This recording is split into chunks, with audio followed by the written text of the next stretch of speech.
Well, there are changes coming to your bus stop. Regina's transport study has made its way through City Council. Avi Ackerman is a professor at the University of Saskatchewan as well as an urban planner, and he's here to talk to us a little bit about it. Avi, thanks for joining us today. Thank you.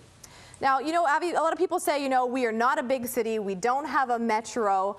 Everything is spread out on the prairies. I need my car. What would you say to that?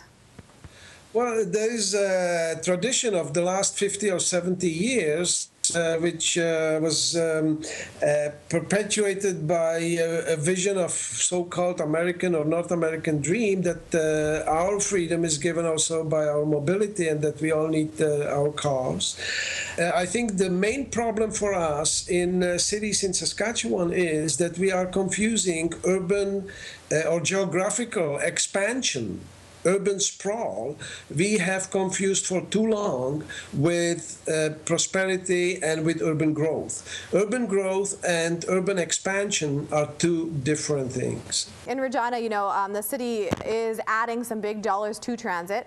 Waste receptacles is one thing. They also are trying to make bus shelters much more attractive and safe. I mean, is that going to help people get on the bus? Undoubtedly, it's a wonderful addition, and I believe this is money well spent, but of course it's not enough. We have to look at the destinations of the bus, and we have to make sure that downtown is amicable, is pedestrian friendly, is safe. Now, Regina City Council did turn down a downtown shuttle service. They said that it's not feasible at this time. I mean, and you're talking about that amicability of downtown. Is that a big loss for us here? Well, there are cities, I know that there are American cities who have a free shuttle service throughout the downtown. Edmonton has a free ride for anybody going on the LRT in the downtown area. My own bias, perhaps, would be that people downtown should primarily be walking. Avi, I have to ask though, I mean, we live in Saskatchewan.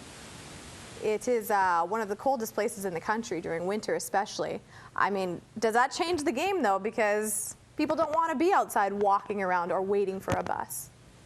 Yeah, I believe that the winter is an excuse. It's not a justification for us not to walk. There are Nordic countries in an example I can give you, Copenhagen, where it's a larger city, of course.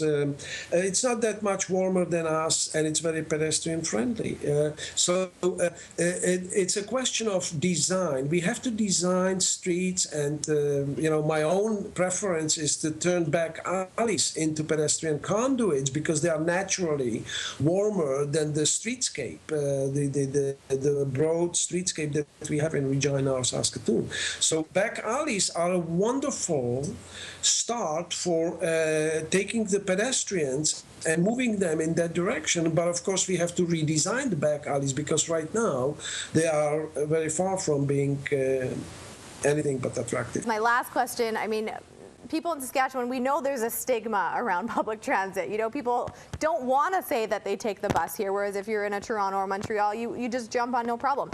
How do you break that down?